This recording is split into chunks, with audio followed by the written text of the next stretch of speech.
27 years after Nigeria's former military president, General Ibrahim Babangida, famously stepped aside to bring his 8-year rule to a close, Nigerians still remember the regime with mixed feelings. While some Nigerians blame his government for some of the problems still bedeviling the country, others feel that the regime should be given credit for some political reforms and infrastructure development initiated by General Babangida. Senior political correspondent Ayodele Ozuwaku takes us back into the IBB military regime, reputed to have midwifed the longest transition program in the history of the country.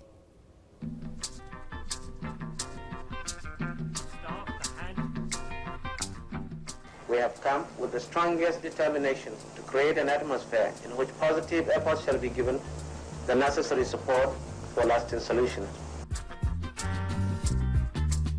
On the 27th of August 1985, General Ibrahim Babangida overthrew the then Major General Muhammadu Buhari as Nigeria's head of state in a palace coup.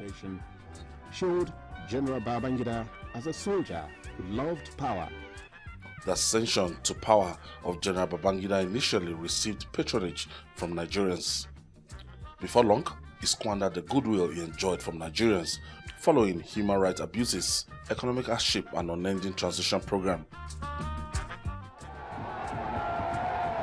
Catalogue of human rights abuse, muscling of thoughts and opinions. For 80 years that he ruled, his regime was characterized by crises and controversies. The self-styled military president survived 2 coup attempts against his regime. The first was in December 1985, alleged to have been led by General Mamman Vasta, who was his childhood friend. Another failed coup led by Major General Gideon Oka on the 22nd of April 1990 almost toppled his government. Oka and 41 of his conspirators were arrested, convicted of treason, and executed by firing squad on the 27th of July 1990.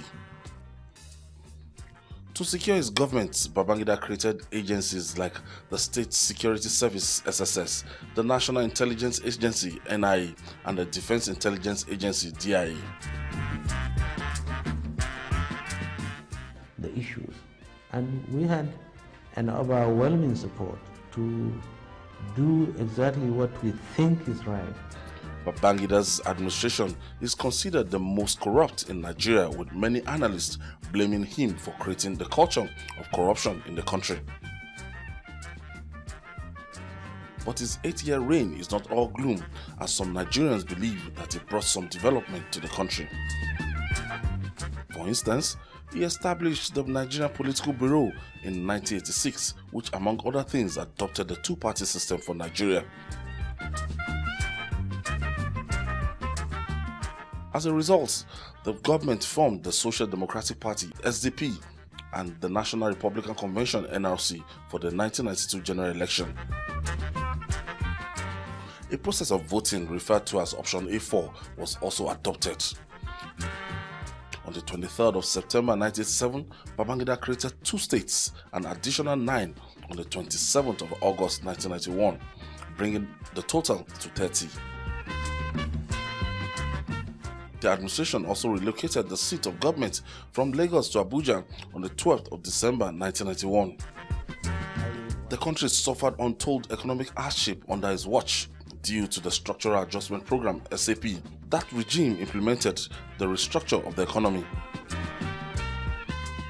Deregulation of the agricultural sector, privatization of the public enterprises, and devaluation of Naira were among key components of the program. To drive his policies to success, Babangida launched the mass mobilization for self-reliance, social discovery, and economic recovery, popularly known as MAMSA, in 1987. He finished the construction of the 3rd mainland bridge, reputed to be the longest in the continent at that time. They would stop them, cut them half.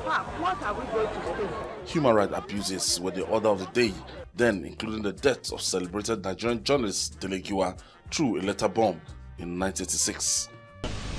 Babangida will not want the Nigerian people's verdict to be respected. So he defied it, ignored it. It's a slap on the Nigerian people's face. It's a slap on the face of God.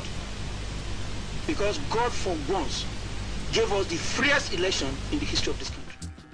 The last straw that broke the back of the regime was the annulment of June 12, 1993 presidential election won by MKO Abiola of the Social Democratic Party.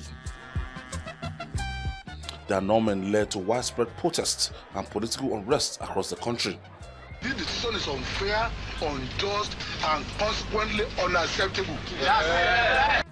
The lingering June 12 crisis led to the resignation of General Babangida August 26th, which he termed a step aside. 27 years after he left power, many Nigerians still remember his government with love or hate, depending on which side they stand. Ayodele Zubako, TVC News, Lagos.